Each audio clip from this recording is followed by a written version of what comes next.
Well, hello there. How are you? Good, how are you? Very good, thanks. Welcome to Misty's site.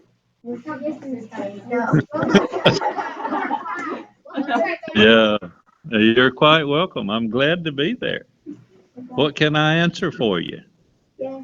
Um, we learned that people who worked on the Manhattan Project didn't know what they were working on. How is that possible?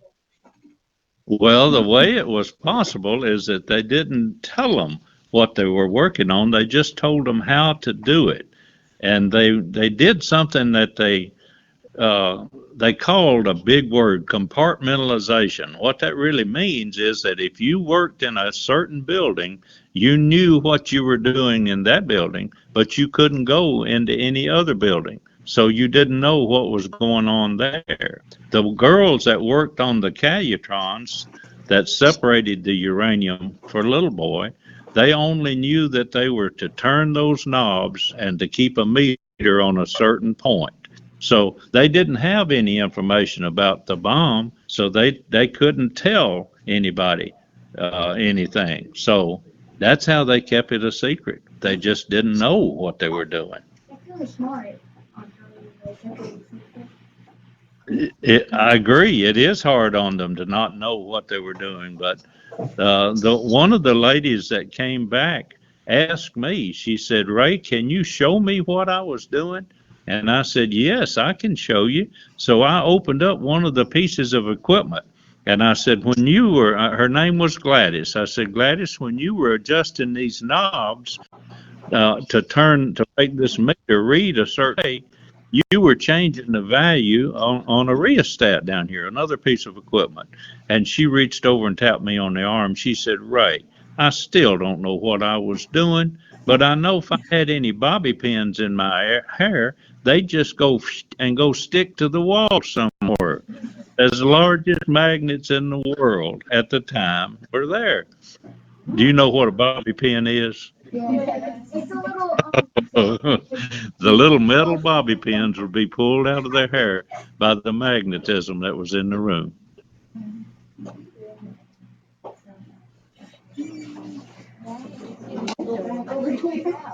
Hello.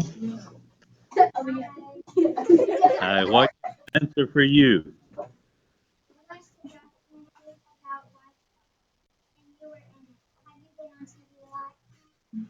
Oh, well, I've been on a few times. I've been on the History Channel, and I've also been on the Mysteries at the Museum. So both of those television programs have featured stories about Oak Ridge and Y12, and I've been lucky enough to be selected to be on those programs. I've been on there enough that my grandchildren, when they see me on television, they just say, "Oh, that's just Grandpa." They don't even stop to watch me anymore. Oh. questions.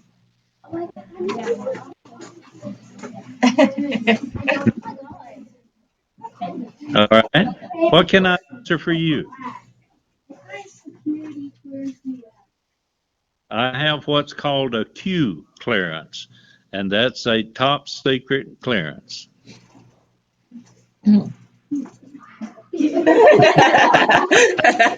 So I can't tell you much more about it than that. Oh, what?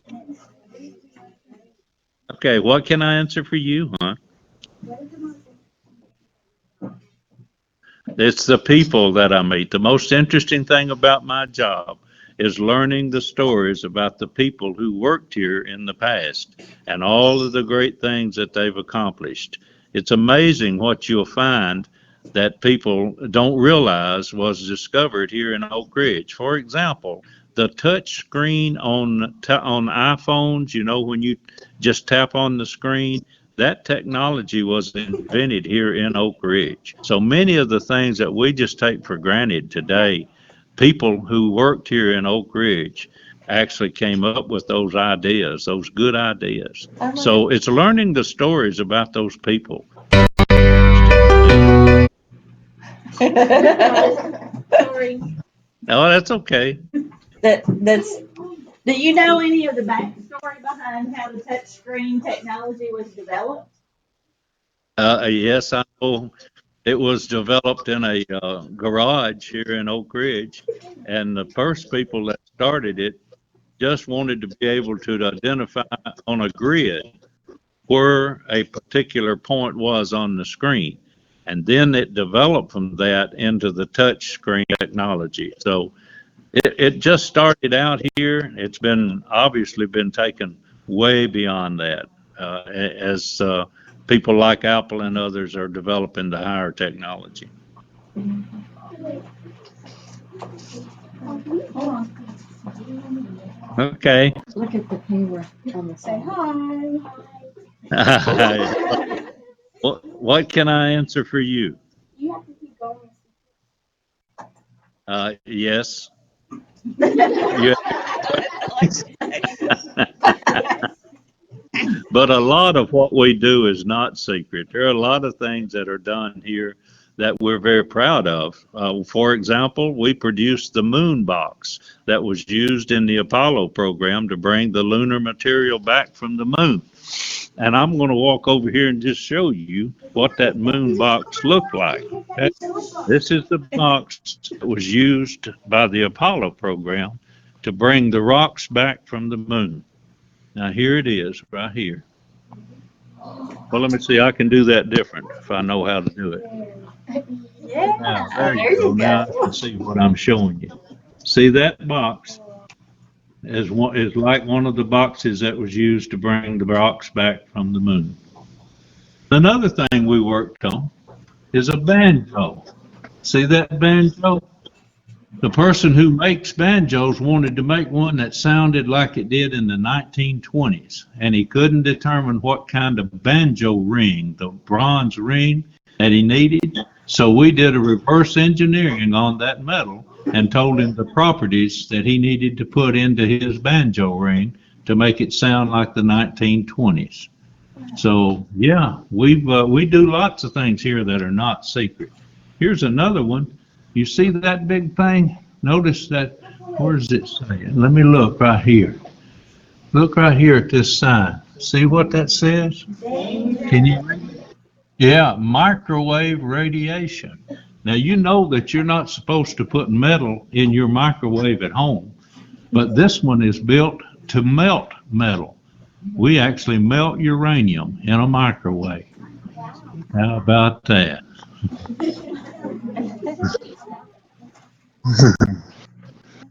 So not everything we do here is secret.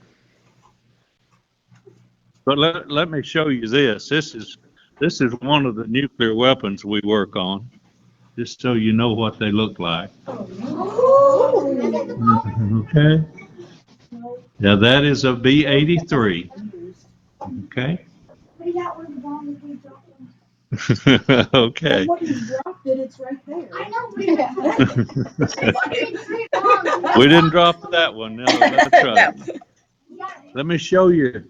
I'll show you a picture of Little Boy, the one that was dropped on Hiroshima and that had the uranium in it from Y-12. That's the picture of Little Boy. That was dangerous. That's cool. Yeah, where did they drop it? Say it, like, yes, Hiroshima. Hiroshima. Now, this is how the people learned what they were doing when they were working here. That newspaper came out on August the 6th, 1945. That's the day the bomb was dropped on Hiroshima.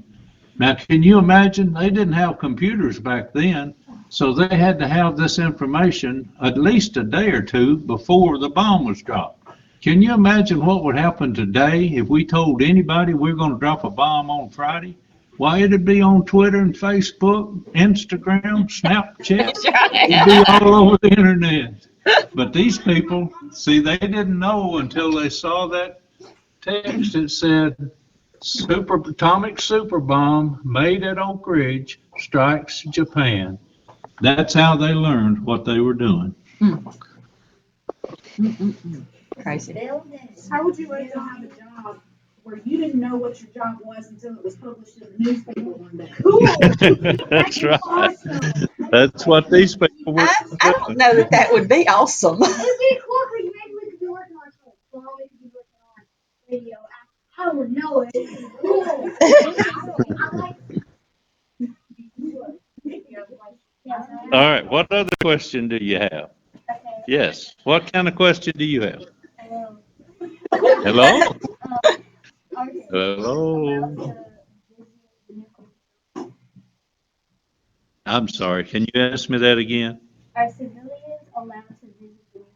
Oh, thank you very much. Yes, civilians can come in to the Visit Y12 one day a year.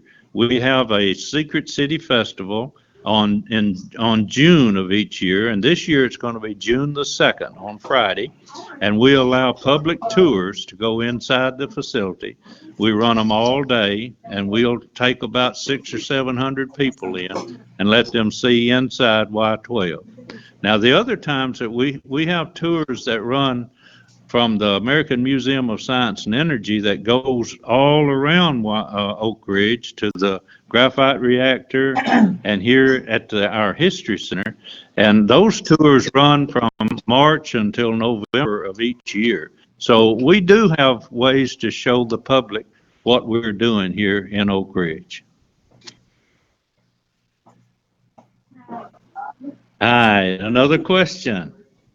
Are you worried an accident can happen without an explosion? The things that we have here at Y12, the secondaries, they're the part that have the nuclear materials in it, but they are not able to explode. What starts the process is actually only put on the bombs out in Texas, and that's before they're given to the military. And as they're coming back to be disassembled, they take that high explosive off out at Texas and just send us the nuclear material. Now, the nuclear material won't explode by itself. So what we have here at Y12 cannot explode. That's good. Hello. What would someone do to be able to work out? Oh, what would someone have to do to work at Y12? The best thing is to get a degree in college in engineering or some of your STEM type classes that you would like to look at, science and technology and math, take math courses. We hire about 1,000 people a year, and most of those people are either mechanical or electrical engineers, or in some way working in technical fields. So be looking for opportunities to get education in those areas of science and math. And then all you need to do is to put go on our website and put in an application. And one way that people start working here is while they're in college, they tend to try to do an internship with us. Just come and work through the summer. And that way they get to see if they like what we're doing here, and we get to see if we think they do a good job. And that's one way to get started, is through an intern program. But the basic thing you need to do is to study math and science. Okay? Hello. Miss Stanford told us about your man who saw the future of Oak Ridge. Can you tell us that story? I can. The story is about John Hendricks. John was born in 1865, Civil War time, right here in Bear Creek Valley. In 1900, his youngest daughter died. His wife accused him of being the reason because he'd corrected the child the day before. So she got mad and left him, took the rest of the children and went to Arkansas and never came back. So this really upset John, so he prayed to God, wanting to know why this is happening to him. Heard a loud voice during one of those prayers that says, if you'll go sleep on the ground for 40 nights, you'll learn the future of this place. Now, it must have been in the wintertime because, as the story goes, his hair froze to the ground.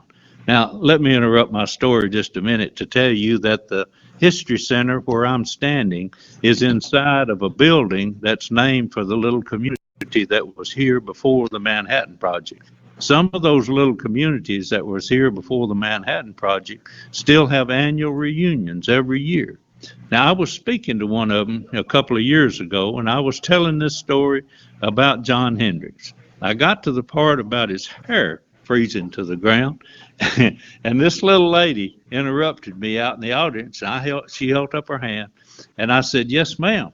She said, "My grandmother put a quilt on John Hendricks when he was sleeping on the ground and fed him chicken soup because he was about to freeze to death." Now, you keep that in mind while I finish this story. When John got through sleeping on the ground, he had tremendous stories to tell. He'd tell anyone that would listen. He'd tell them there's going to be a huge factory built in Bear Creek Valley that'll help win the greatest war there'll ever be. Going to be a city built on Black Oak Creek. Going to be a railroad spur run right down by his property line. And the seat of power for all this is going to be between Pyatt's Place and Tadlock's Farm. Now, John died in 1915. In 1942, when the Manhattan Project came in here, the full of dirt they dug was right between Pyatt's Place and Tadlock's Farm. That's where they put the administration building. That's where the federal office building is today. That city on Black Oak Ridge is called Oak Ridge. That railroad spur runs right down by his property line in Hendricks Creek subdivision.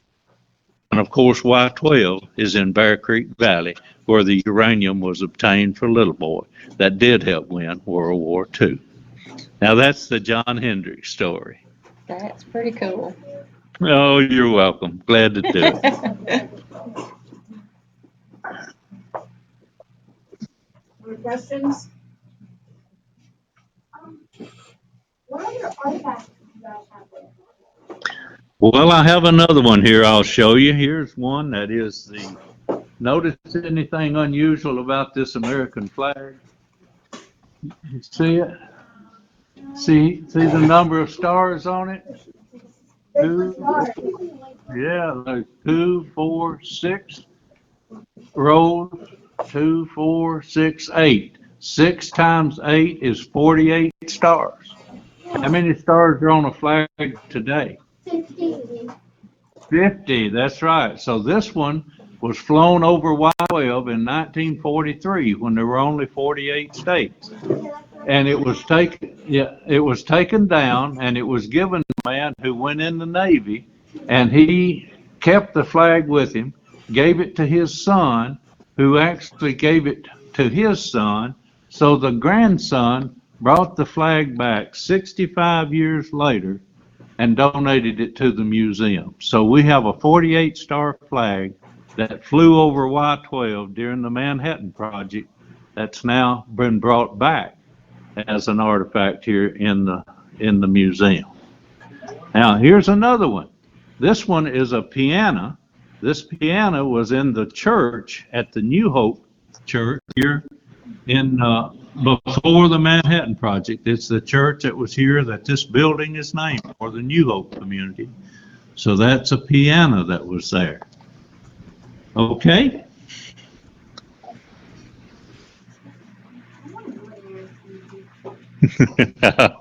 Well, this place is open Monday through Thursday during working hours. So we would be glad for your family to come by anytime that you wanted to and see the museum. All right.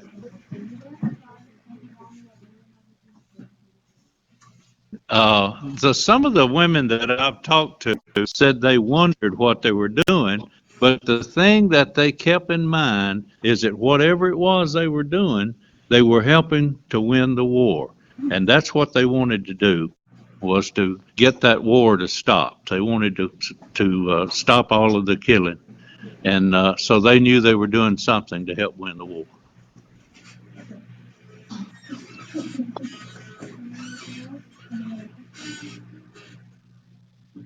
Any other questions? Go ahead.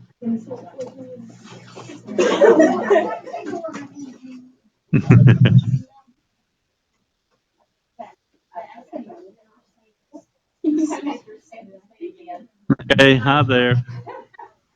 I've been watching the show called Manhattan, and it Yeah. shows, are you familiar with that show? I am. Yes, I'm very familiar with it. They called me when they were first starting it, and I told them when they got to the Oak Ridge part, I'd be glad to help them. And they said, "Oh, no, it's just going to be about Los Alamos. We're not going to include Oak Ridge." So I let it go. About a month later, they called me and they said, "You know, we can't tell the story without including Oak Ridge." And I said, "I knew that. I figured you'd call me at some point."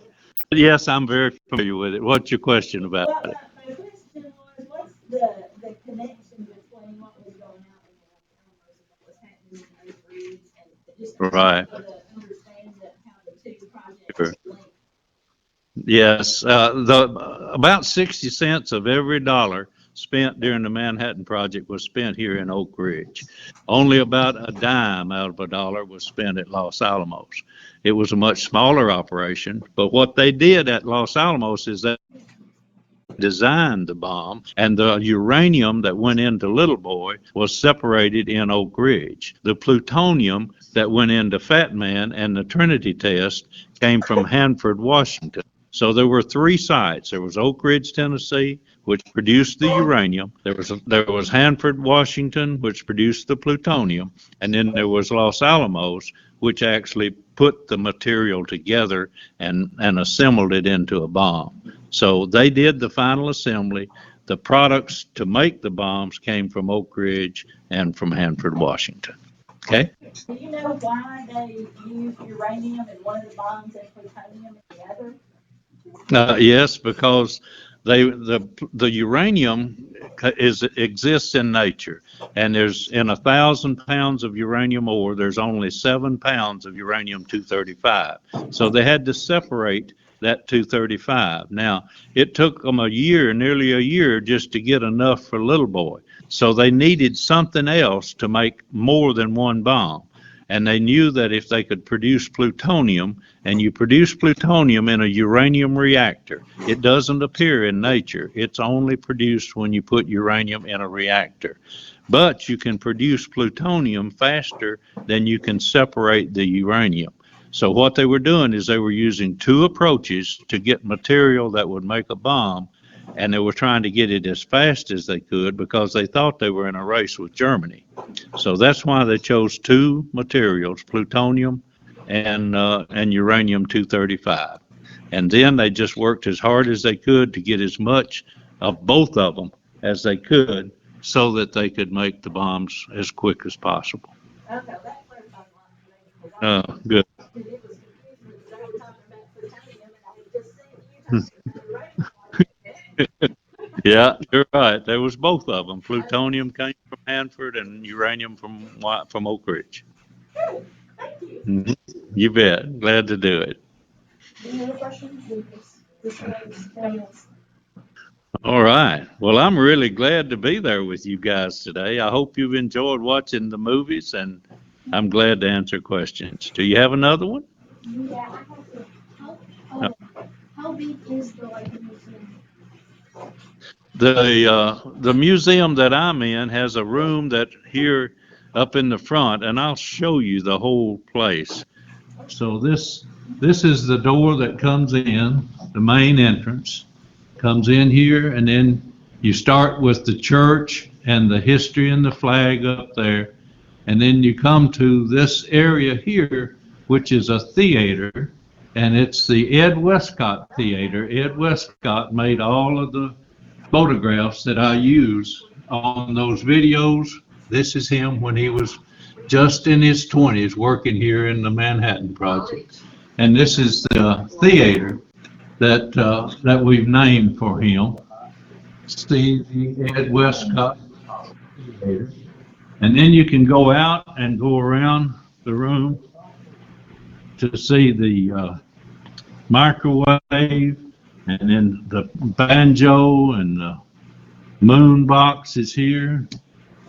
And these posters up here talking about the nuclear family.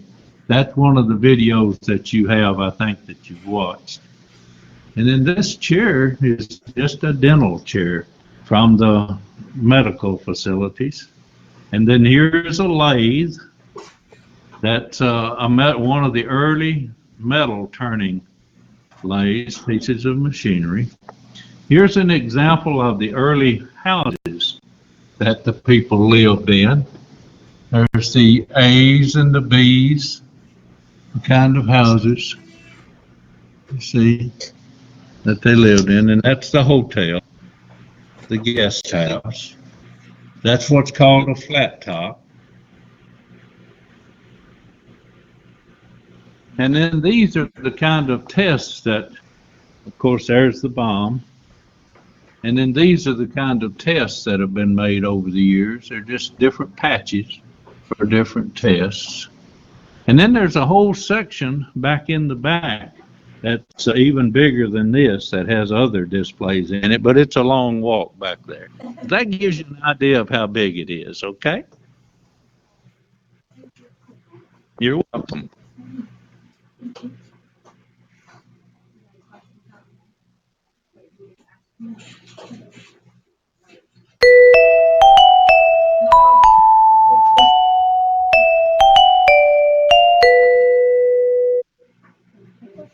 I know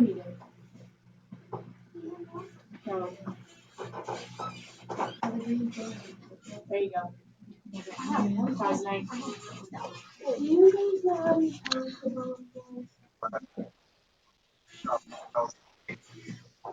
About 6,000 pounds.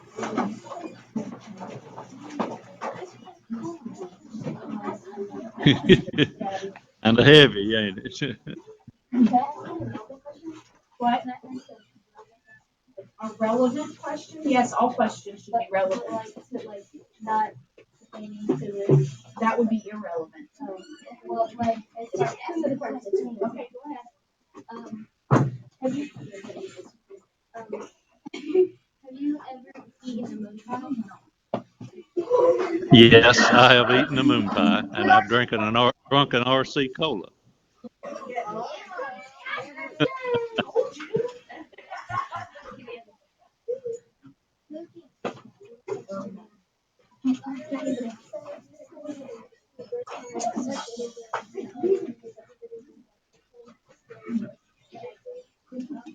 No, they're all retired, and most of them have passed away. The ones who were working as the 18-year-old high school girls just out of high school, they are now in their 90s. So there's not very many people left.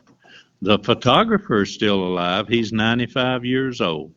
So most of the people who lived during that time have passed away. Now, if you want to see some of those people talk about what they were doing, on our website there are some oral histories, video oral histories. So if you could talk your teacher into looking at that part of the website, you could actually hear people talk to you that worked there during the Manhattan Project.